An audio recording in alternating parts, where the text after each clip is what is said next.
Hello good morning नमस्कार दोस्तों, स्वागत है आपका आज के मुख्य समाचारों में। यहाँ आपको देखने को मिलेगी सुबह से शाम तक की ताज़ा खबरें ब्रेकिंग न्यूज़ अपडेट के रूप में। तो दोस्तों वीडियो को शुरू करने से पहले आपसे एक छोटी सी रिक्वेस्ट है, अगर आपने हमारे यूट्यूब चैनल को सब्सक्राइब नहीं किया तो सब्सक्राइब जरूर कीजिएगा। तो चलो दोस्तों शुरू करते हैं आज के पहले मुख्य समाचार। अडानी एंटरप्राइजेस में जबरदस्त उथल पुथल, दिन की शुरुआत में 35% गिरा, दोपहर तक रिकवरी की, कंपनी का शेयर यूएस बाजार से बाहर। तो दोस्तों अडानी ग्रुप पर हिडनबर्ग की रिपोर्ट को लेकर सेंसेक्स से बाजार तक हलचल मची हुई है और दोस्तों विपक्ष अडानी ग्रुप पर लग रहे आरोपों की जांच की मांग पर अड़ गया है। वही दोस्तों संसद में शुक्रवार को भी हंगामा हुआ और इसके चलते लोकसभा और राज्यसभा कार्यवाही सोमवार तक के लिए स्थगित कर दी गई। वही दोस्तों विपक्ष ज्वाइंट पार्लियामेंट कमेटी या सुप्रीम कोर्ट के नेतृत्व में कमेटी बनाने की मांग कर रहा है। इस बीच दोस्तों सुबह आई खबर के मुताबिक अमेरिका के स्टॉक एक्सचेंज डाउ जोन्स के सस्टेनेबिलिटी इंडेक्स से अडानी एंटरप्राइजेस को बाहर कर दिया है। तो दोस्तों तब कंपनी के शेयर में 35% तक की गिरावट देखी गई थी। हालांकि दोस्तों दोपहर 12:30 बजे तक के शेयर में रिकवरी आई और उसमें केवल 11% की गिरावट बची थी। तो दोस्तों अब दोपहर 2:45 तक शेयर में और भी ज्यादा रिकवरी देखी गई और अब सिर्फ 1% तक की गिरावट बची है। तो दोस्तों एक शेयर की कीमत 1550 रुपए तक पहुंच गई है। वही दोस्तों हिडनबर्ग की रिपोर्ट आने से पहले एक शेयर का भाव 3500 रुपए के करीब था। इसी के साथ दोस्तों चलते हैं आज के अगले मुख्य समाचार की ओर। अमूल दूध 3 रुपए महंगा हुआ, गोल्ड 66 रुपए लीटर और फ्रेश 54 रुपए लीटर मिलेगा, बढ़ी हुई कीमत आज से लागू। तो दोस्तों अमूल ने दूध के दाम 3 रुपए लीटर बढ़ा दिए हैं। वही दोस्तों गुजरात डेयरी कोऑपरेटिव ने कहा है कि नई कीमत तत्काल प्रभाव से लागू हो गई है और अब अमूल गोल्ड की कीमत 66 रुपए प्रति लीटर और अमूल फ्रेश क्रीम की कीमत 54 रुपए प्रति लीटर और अमूल गाय के दूध की कीमत 56 रुपए प्रति लीटर और अमूल A2 भैंस के दूध की कीमत 70 रुपए लीटर हो गई है। तो दोस्तों अमूल ने अक्टूबर में भी दूध के दाम में 2 रुपए प्रति लीटर की बढ़ोतरी की थी। तो दोस्तों आपको बता दें कि दूध की कीमत बढ़ाने को लेकर अमूल ने कहा है कि ऑपरेशन और प्रोडक्शन की कुल लागत में बढ़ोतरी के कारण दूध के दाम बढ़ाए जा रहे हैं और दोस्तों पिछले साल की तुलना में पशु चारे की कीमत ही करीब 20% बढ़ चुकी है। तो दोस्तों इनपुट लागत में बढ़ने के कारण हमारी मेंबर यूनियन ने किसानों से खरीदे जाने वाले दूध की कीमतों में पिछले साल की तुलना में 8 से 9% तक की बढ़ोतरी की है। तो दोस्तों आपको बता दें कि पिछले 10 महीनों में दूध के दाम 12 रुपए तक बढ़ गए हैं। इससे पहले करीब 7 साल तक दूध के दाम नहीं बढ़े थे और दोस्तों दूध की कीमतों में अप्रैल 2013 और मई 2014 के बीच 8 रुपए प्रति लीटर की वृद्धि हो चुकी है। चूंकि दोस्तों गर्मियों में दूध का उत्पादन घट जाता है और इस वजह से दुग्ध कंपनियों को पशुपालकों को अधिक कीमत चुकानी पड़ रही है। तो दोस्तों इसलिए एक्सपर्ट ने आने वाले दिनों में दूध की कीमतों में बढ़ोतरी की आशंका जताई है। इसी के साथ दोस्तों चलते हैं आज के अगले मुख्य समाचार की ओर। बीबीसी डॉक्यूमेंट्री पर केंद्र को नोटिस, सुप्रीम कोर्ट ने 3 हफ्ते में मांगा जवाब, याचिकाकर्ता ने बैन हटाने की मांग की। तो दोस्तों बीबीसी की प्रतिबंधित documentary India the Modi convention पर लगे बैन को लेकर शुक्रवार को सुप्रीम कोर्ट में सुनवाई हुई है। तो दोस्तों कोर्ट ने इस मामले में केंद्र सरकार को नोटिस भेजा है और ओरिजिनल डॉक्यूमेंट्स जमा कराने के लिए आदेश दिए हैं। तो दोस्तों मामले में सुप्रीम कोर्ट ने केंद्र से 3 हफ्ते का जवाब मांगा है और दोस्तों इस मामले में अगली सुनवाई अप्रैल में होगी। तो दोस्तों दरअसल डॉक्यूमेंट्री पर रोक लगाए जाने के खिलाफ महुआ मोइत्रा, प्रशांत भूषण और एडवोकेट ML शर्मा ने याचिका दायर की थी। तो दोस्तों याचिका में कहा गया था कि बीबीसी की डॉक्यूमेंट्री पर बैन लगाने का सरकार का फैसला मनमाना और असंवैधानिक है। तो दोस्तों आपको जानकारी के लिए बता दें कि याचिका में गुजरात दंगों के लिए जिम्मेदार लोगों की जांच के लिए भी मांग की गई है और ML शर्मा ने कहा है कि बीबीसी डॉक्यूमेंट्री के दोनों एपिसोड और बीबीसी के रिकॉर्ड किए गए सभी ओरिजिनल फैक्ट्स की जांच करे। इसी के साथ दोस्तों चलते हैं आज के अगले मुख्य समाचार की ओर। सेंसेक्स 632 अंक चढ़कर 60,846 पर, निफ्टी 251 अंक चढ़ा। तो दोस्तों भारतीय शेयर बाजार में हफ्ते के आखिरी कारोबारी दिन यानी दोस्तों शुक्रवार को भी तेजी देखने को मिली है।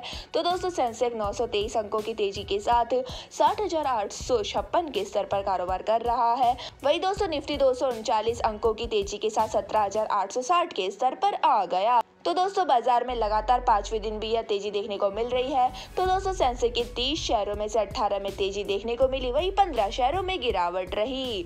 तो दोस्तों आपको जानकारी के लिए बता दें कि मार्केट में इस तेजी के बीच अडानी ग्रुप की कंपनियों के शेयर लगातार गिरते जा रहे हैं और अडानी एंटरप्राइजेज में 17% और अडानी ट्रांसमिशन में 10% से ज्यादा की गिरावट देखने को मिल रही है। इसी के साथ दोस्तों चलते हैं आज के अगले मुख्य समाचार की ओर। सोने चांदी की कीमतों में आई बड़ी गिरावट। सोने की कीमत पहुंची 59,500, चांदी प्रति किलो हुई 1,300 रुपए सस्ती। तो दोस्तों दुनिया भर के शेयर बाजार में चल रही उठापटक का असर सोने और चांदी की कीमतों पर नजर आने लगा है। तो दोस्तों पिछले कुछ दिनों से लगातार बढ़ रही सोने और चांदी की कीमतें शुक्रवार को भी बड़ी गिरावट दर्ज हुई है। तो दोस्तों इसके बाद स्टैंडर्ड सोने की कीमत 600 रुपए प्रति कमी आई है। वही दोस्तों चांदी प्रति किलो की कीमत 1,300 रुपए से घटकर 71,900 रुपए पहुंच गई। वही दोस्तों सराफा व्यापारियों के अनुसार बाजार में चल रही अस्थिरता के कारण आने वाले दिनों में सोने और चांदी की कीमत में बढ़ोतरी की संभावना है।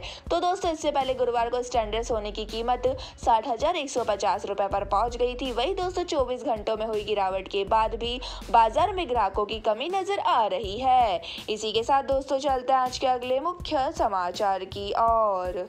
सूर्यगढ़ पैलेस में कंफर्म की सिद्धार्थ कियारा की शादी। शाहरुख खान के एक्स बॉडीगार्ड को सौंपा गया शादी की सिक्योरिटी का जिम्मा। तो दोस्तों बॉलीवुड एक्टर सिद्धार्थ मल्होत्रा और कियारा आडवाणी इन दिनों अपने रिलेशनशिप की वजह से सुर्खियों में है। तो दोस्तों मीडिया रिपोर्ट्स के मुताबिक दोनों 6 फरवरी को जैसलमेर के सूर्यगढ़ पैलेस में शादी करने वाले हैं। हालांकि दोस्तों अब इस पैलेस में भी कंफर्म कर दिया है कि यह ग्रैंड वेडिंग 4 फरवरी से 6 फरवरी के बीच इसी पैलेस में होने वाली है। और दोस्तों इसी के साथ ही शाहरुख खान के एक्स बॉडीगार्ड को इस ग्रैंड वेडिंग की सिक्योरिटी का जिम्मा सौंपा गया है।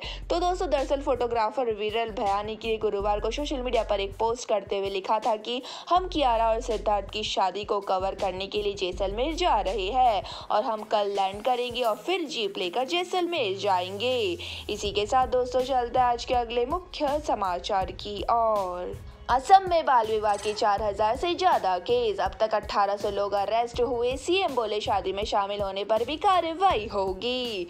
तो दोस्तों असम सरकार शुक्रवार को यानी दोस्तों बाल विवाह के खिलाफ बड़ा एक्शन लेने वाली है। तो दोस्तों मुख्यमंत्री हिमंत बिस्वा शर्मा ने कहा कि अगर कोई बाल विवाह कार्यक्रम में शामिल भी होता है तो उसकी भी गिरफ्तारी होगी। वही दोस्तों गुरुवार शाम को बाल विवाह मामले में 7 लोगों को अरेस्ट किया गया और जबकि पूरे राज्य में अब तक 1,800 लोगों की गिरफ्तारी हो चुकी है। तो दोस्तों सीएम ने ट्वीट कर जानकारी दी कि राज्य में बाल विवाह 4,004 मामले दर्ज किए गए हैं और जल्द ही इन पर कार्रवाई होगी। तो दोस्तों उन्होंने कहा कि अगर ऐसी शादी में संतान भी पैदा हुई होगी तो शादी करने वाले पुरुष पर पॉक्सो एक्ट के तहत केस दर्ज किया जाएगा। तो दोस्तों आपको जानकारी के लिए बता दें कि असम के एम्बिडेट में 14 साल से कम उम्र की लड़कियों से शादी करने वाले पुरुषों पर पॉक्सो एक्ट के तहत केस दर्ज करने का फैसला किया गया है और साथ ही 14 से 18 साल की उम्र की लड़कियों से शादी करने वालों पर बाल विवाह निषेध अधिनियम 2006 के तहत मुकदमा चलाया जा सकता है। इसी के साथ दोस्तों चलते हैं आज के अगले मुख्य समाचार की ओर। भारत में टैक्स चुकाने वाले 2 करोड़ से कम, कुल आबादी में सिर्फ 6% ही टैक्स पेयर, अमेरिका में 60% लोग करदाता। तो दोस्तों हमारे देश में महज 6% टैक्स पेयर है, जिनमें भी 5.5% पर शून्य टैक्स है। तो दोस्तों 2020 और 21 में आखिरी बार सार्वजनिक हुए आंकड़ों के मुताबिक देश के कुल 132 करोड़ की आबादी में 8.22 करोड़ टैक्स पेयर थे और दोस्तों इनमें 7.5 करोड़ शून्य टैक्स के दायरे में थे। वही दोस्तों एक बड़ी आबादी मोटी कमाई करने के बावजूद कोई टैक्स नहीं चुका रही। न सिर्फ दोस्तों सरकार बल्कि कई अर्थशास्त्री भी इस पर चिंता जता चुके हैं। तो दोस्तों ऐसे में लगभग 1.5 करोड़ टैक्स पेयर के दम पर ही केंद्र सरकार को इनकम टैक्स कलेक्शन करना पड़ रहा है और दोस्तों अमेरिका में 60% आबादी इनकम टैक्स भरती है और देश के कई इनकम टैक्स कलेक्शन में 48% हिस्सेदारी यूपी, बिहार और एमपी समेत 5 राज्यों की है।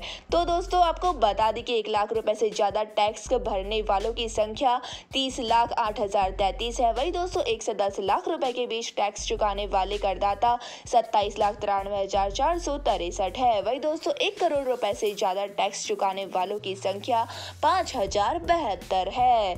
इसी के साथ दोस्तों चलते हैं आज के अगले मुख्य समाचार की ओर। एयर इंडिया एक्सप्रेस की फ्लाइट के इंजन में आग, अबू धाबी से कालीकट आ रहा विमान वापस लौटा, सभी 184 यात्री सुरक्षित। तो दोस्तों एयर इंडिया एक्सप्रेस की फ्लाइट के एक इंजन में आग लगने के बाद उसे वापस अबू धाबी एयरपोर्ट पर इमरजेंसी लैंडिंग कराई गई है। तो दोस्तों फ्लाइट अबू धाबी से कालीकट आ रही थी और दोस्तों एयर इंडिया एक्सप्रेस के मुताबिक सभी 184 पैसेंजर सुरक्षित है। वही दोस्तों डीजीसीए ने जानकारी दी कि एयर इंडिया एक्सप्रेस का B737-800 विमान जो फ्लाइट नंबर IX348 के तौर पर ऑपरेट किया जा रहा था, उसके इंजन नंबर 1 में आग लग गई थी और इस वजह से उसे वापस भेजा गया।